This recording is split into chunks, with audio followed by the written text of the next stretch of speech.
Assalamualaikum warahmatullahi wabarakatuh. Baiklah, Ananda sekalian yang di rumah ya. Perkenalkan, saya Dr. Milati Fitrah. Hari ini saya diamanahkan untuk menyampaikan kajian online tentang puasa dan kesehatan. Ya, mungkin Ananda di rumah ya sudah menjalani puasa selama 7 hari. Ya, mudah-mudahan kita sudah mendapatkan manfaat dari puasa itu sendiri. Nah, sepertinya memang semua rukun Islam ya, pastinya ya semua rukun Islam itu ada manfaatnya bagi kita ya, ditilik dari sisi kesehatan sekalipun. Nah, misalnya juga sholat ya, itu sebenarnya juga ada sisi manfaat kesehatannya. Nah, dan ibadah-ibadah lainnya ya. Nah, makna kesehatan juga umum sekali ya. Bisa kesehatan fisik, kesehatan mental, ataupun kesehatan sosial. Dan itu sebenarnya terakomodir oleh semua rukun Islam yang ada yang kita harus jalankan. Nah, baik, mungkin langsung saja ya kita fokus kepada puasa dan kesehatan. Nah, pertama mungkin kita harus tahu dulu ya, apa itu puasa. Nah, puasa ya seperti kita ketahui adalah menahan haus dan lapar mulai dari terbit fajar sampai terbenam matahari. Nah, ini ya. Nah, untuk puasa Ramadan sendiri lamanya 30 hari dan durasi sepanjang hari itu bervariasi di seluruh dunia. Nah, untuk Indonesia, alhamdulillah kita berada di pertengahan ya. Kita berada di, ya mungkin bisa dilihat, ya 12 sampai 14 jam. Nah, untuk negara-negara lain ada yang pendek juga, ada yang 10 jam, dan ada yang sampai 23 jam ya, 21 jam di Longyearbyen. Nah, jadi alhamdulillah kita di Indonesia, di Khatulistiwa, lama puasa kita tidak terlalu lama, ya, hanya 12 sampai 14 jam. Nah, puasa sendiri juga tidak hanya masalah haus dan lapar ya dari tinjauan kesehatan, namun juga hawa nafsu lainnya yang mungkin juga terkait dengan kesehatan dari sisi lain, yaitu kesehatan mental.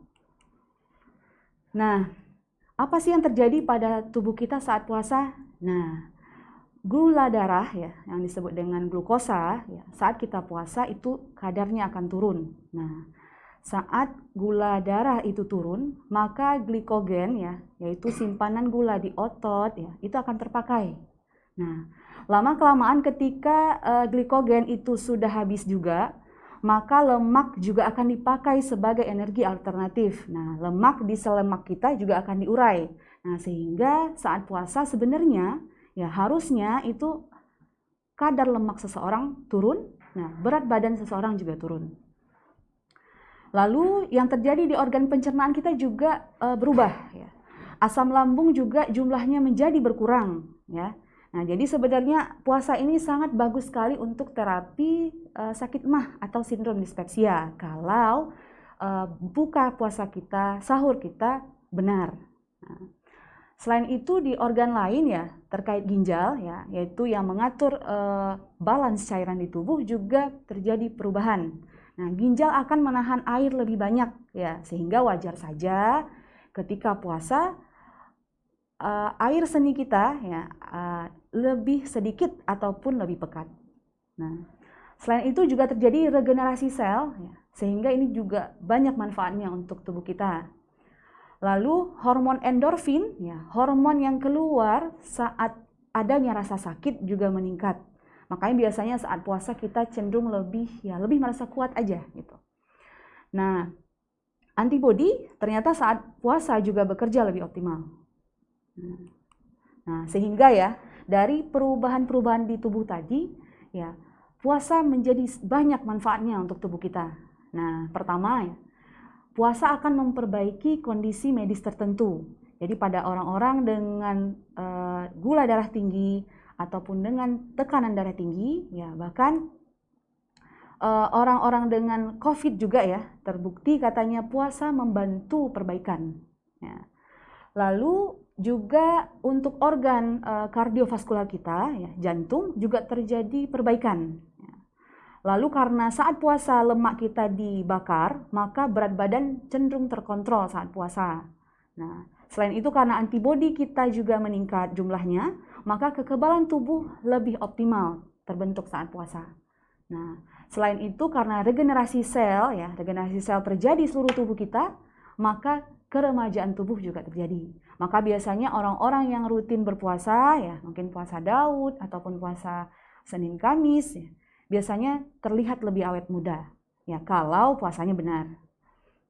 Yang terakhir, karena ini terkait dengan hormon endorfin tadi, ya, apalagi saat puasa kita cenderung melawan hawa nafsu kita, ya hawa nafsu yang membuat kita marah, membuat kita stres, membuat depresi, maka puasa juga sangat banyak manfaatnya untuk menanggulangi stres dan depresi. Nah, pertanyaannya ya, tadi kalau puasa kita benar, maka manfaatnya akan kita dapatkan. Maka kita kaji dari pertama sahur yang baik. Nah, bagaimana sih sahur yang baik? Nah, yang pertama, kita tidak boleh melewatkan sahur. Nah, karena memang masih banyak orang-orang yang ternyata melewatkan sahur, padahal banyak sekali keutamaan di waktu sahur. Nah, jadi walaupun kita merasa tidak haus, tidak lapar, tidak ada masalah kalau tidak sahur, tetapi sesungguhnya keutamaan sahur itu banyak sekali. Lalu sahur yang baik adalah mengakhirkan waktu sahur, sehingga waktu puasa kita benar memang hanya 12-14 jam. Ya bayangkan kalau kita sahur itu di jam 10 malam atau jam 12 malam, maka lama kita berpuasa juga akhirnya bertambah. Atau apalagi kita jika melewatkan sahur, artinya mungkin kita terakhir makan itu jam 8 malam, maka berarti lama puasa kita menjadi berapa Kak kira-kira? 14 jam ditambah berapa? 6 jamannya, sekitar 20 jam. Berarti kita seolah-olah sedang berada di negara tadi, yang lama tadi. Nah, begitu. Nah, selain itu ya, kita juga harus mengatur menu sahur. Nah, bagaimana sih menu sahur yang bagus? Nah, ternyata ada aturannya. Jadi untuk menu sahur, ya, kalau bisa menu sahur adalah karbohidrat yang kompleks. Nah, kenapa karbohidrat yang kompleks? Karena karbohidrat yang kompleks itu lebih lama di metabolisme oleh tubuh, sehingga diharapkan kita lebih lama merasa kenyang. Jadi nggak gampang lapar, nggak gampang lemes gitu. Lalu harus banyak mengandung makanan yang kaya serat. Nah, kaya serat contohnya apa? Ya, contohnya buah-buahan, sayur-sayuran, polong-polongan. Nah, itu sangat bagus karena mengandung serat tinggi, sehingga mengakibatkan lama rasa lapar. Jadi kita lama baru terasa lapar. Lalu protein ya sebagai zat yang membantu penunjang tubuh ya, untuk ketahanan tubuh juga harus kita asup saat sahur. Dan juga air ya, karena memang sepanjang puasa sebenarnya yang paling banyak hilang adalah cairan dari dalam tubuh kita. Nah, lalu hindari makanan-makanan berikut. Makanan apa sih yang sebenarnya tidak disarankan untuk sahur? Nah, yang pertama fast food. Jadi makanan siap saji ya, itu tidak disarankan apapun jenisnya sebenarnya. Ya, kenapa kira-kira?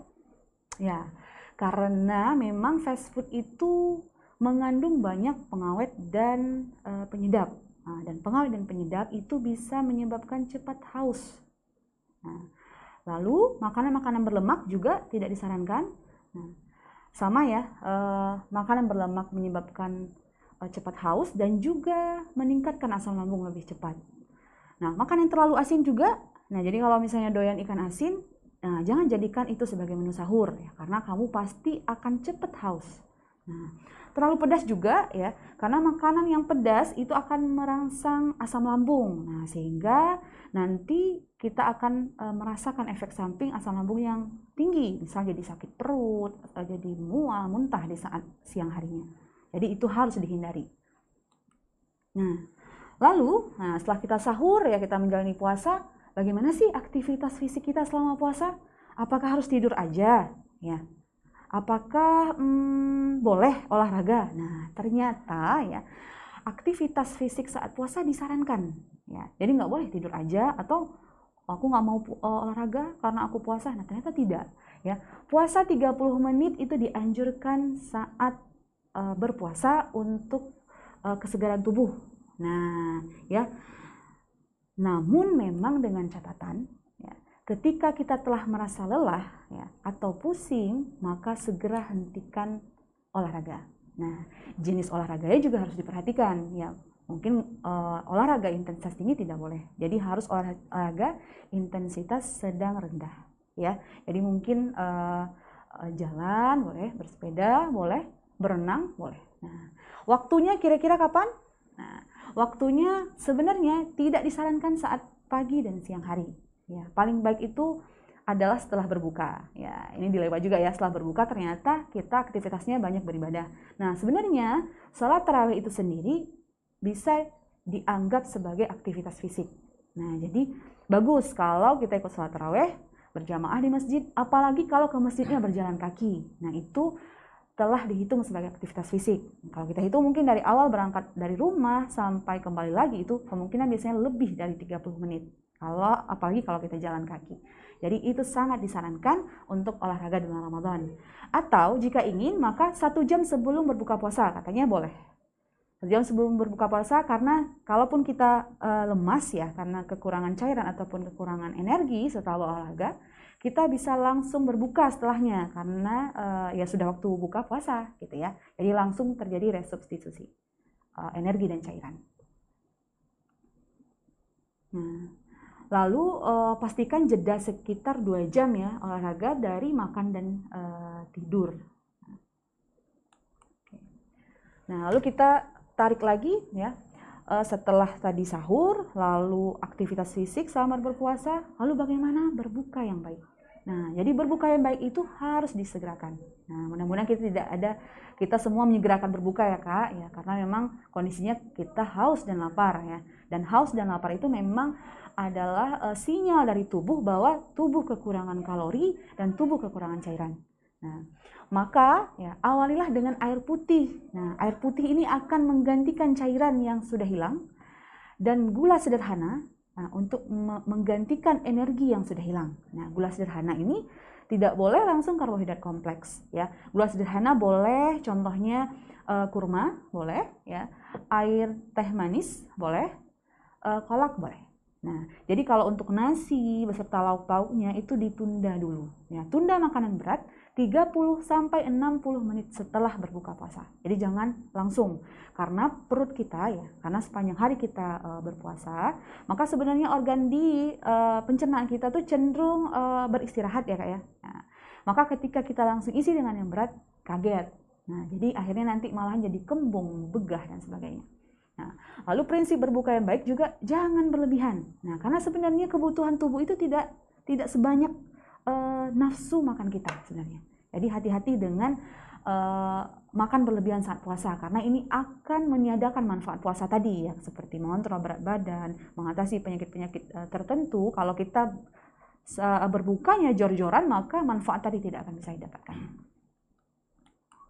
Nah, ini contoh menu berbuka ya Kak.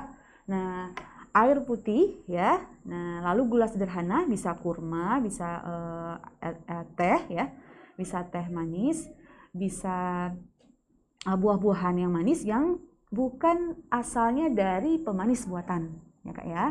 Nah lalu boleh setelah itu kita masuk ke karbohidrat kompleks tadi sekitar 30-60 menit baru makan nasi dan sebagainya. Nah ditambah dengan protein karena memang protein ini adalah makronutrien untuk penunjang tubuh, kekebalan tubuh.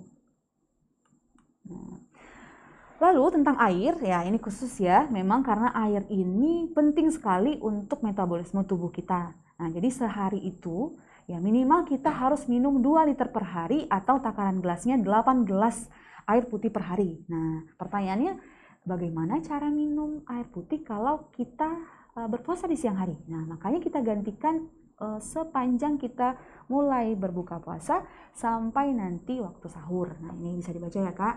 Nah, 1 gelas setelah bangun sahur. Nah, jadi sebelum kita sahur minum air putih dulu. Lalu 1 gelas saat sahur. Nah, 1 gelas saat berbuka puasa. 1 gelas setelah sholat maghrib. 1 gelas setelah sholat isya. Nah, 1 gelas setelah sholat tarawih. Dan terakhir 1 gelas sebelum tidur. Jadi nggak boleh kita minum air putih tiba-tiba 3 gelas ya Kak ya. Nah itu malahan membuat perut kembung ya. Lalu jadinya ke toilet sering, tapi rehidrasi kita tidak tercapai sebenarnya. Maka itu harus disebar seperti itu contohnya tadi. Nah, Nah, mungkin ada kondisi-kondisi tertentu yang harus menjadi perhatian ya pada orang-orang tertentu ya. Tadi dikatakan di awal ya, bahwa manfaat puasa itu adalah saat puasa ya, terjadi perubahan di lambung, yaitu asam lambung cenderung berkurang ya. Namun pada orang-orang tertentu dengan sakit mah, ya bisa jadi ini tidak langsung terjadi. Mereka butuh adaptasi yang lebih lama dibanding orang yang normal. Nah, maka puasa pada orang dengan sakit mah harus dengan prinsip-prinsip berikut ya. Pertama, makan dengan bertahap ya. Seperti tadi ya sebenarnya ya. Jadi tidak boleh langsung kepada makanan berat ya. Harus dimulai dari makanan yang simple terlebih dahulu ya. Lalu porsi harus kecil. Ini tidak boleh makan terlalu banyak. Ya, porsi kecil-kecil tapi sering. Nah, jadi orang sakit mah itu harus isi perutnya tiap 3 jam, tapi porsi harus kecil. Nah, dan makan tidak boleh cepat. Makan harus pelan-pelan, mengunyah harus sempurna, sehingga saat makanan sampai ke lambung, kondisi makanan itu sudah halus, sehingga asam lambung tidak perlu banyak dihasilkan untuk menghancurkannya. Nah, dan terakhir, jika memang diperlukan, bisa minum obat penurun asam lambung saat sahur ataupun saat berbuka puasa. Nah, makanan apa yang harus dihindari ya? Jadi pada orang sakit mah, ya makanan-makanan tertentu, minuman-minuman tertentu bisa memicu naiknya asam lambung. Nah, maka harus dihindari makanan-makanan berikut. Yang pertama, makanan yang bergas. Nah, contohnya mungkin ya kol, sawi, nangka ya, kol, sawi, nangka, dan makanan-makanan yang sulit dicerna juga seperti mie ya, olahan-olahan tepung-tepung itu sulit dicerna ya Kak, ataupun beras ketan itu juga sulit dicerna. Hati-hati berbuka dengan ketan ya pada orang sakit mah, itu bisa meningkatkan asam lambung karena untuk mencerna makanan tersebut asam lambung harus dihasilkan berlipat-lipat kali sehingga akhirnya timbullah keluhan asam lambung tadi. Nah, lalu makanan-makanan yang merangsang asam lambung ya, contohnya makanan yang tinggi vitamin C ya, mungkin yang terlalu asam ya Kak, maka itu harus hati-hati saat makan makanan tersebut atau minum-minuman tersebut. Lalu yang mengganggu dinding lambung, contohnya makanan yang pedas, ya makanan yang terlalu kuat bumbunya, pada orang sakit mah harus berhati-hati. Karena memang ya kondisi lambung saat puasa berubah ya, apalagi di awal-awal berpuasa ya belum beradaptasi, maka makanan seperti cabai, lada, ya cuka itu bisa mengganggu dinding lambung sehingga muncul keluhan sakit mah. Nah, jadi itu harus dihindari. Dan terakhir ya, minuman-minuman juga ada ya Kak yang bergas, yang bersoda ya, seperti mungkin banyak ya merek-merek minuman bersoda, dan itu tidak boleh sama sekali diminum oleh orang yang sakit mah. Dan juga kafein. Kafein itu ada di kopi. Jadi tidak boleh minum kopi pada orang-orang yang mah, terutama saat berpuasa, karena itu akan meningkatkan asam lambung. Nah, mungkin kalau kakak di sini ya tidak ada yang sakit gula ya, namun mungkin ada ini ya, ada anggota keluarganya yang menyandang sakit gula pada saat puasa. Nah, bisa kita baca di sini ya. Jadi ada hal-hal yang harus diperhatikan ya, sama ya, menyegerakan berbuka puasa ya, lalu makan makanan yang buah-buahan yang energi ya, seperti pisang.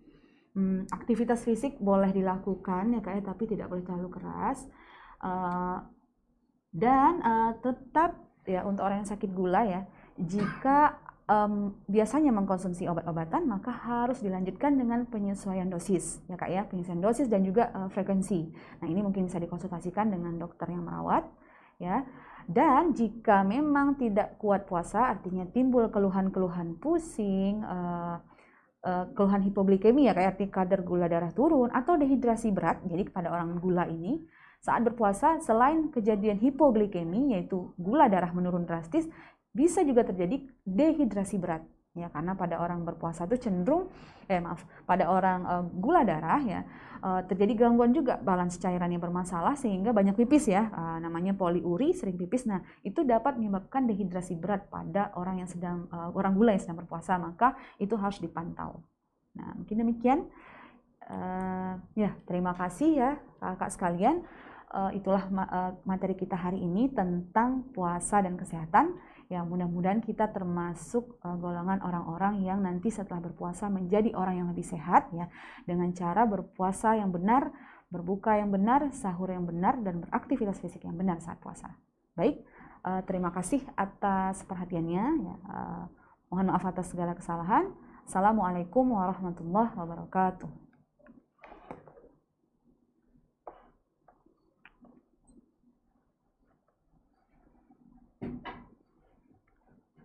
Berapa menit, Kak?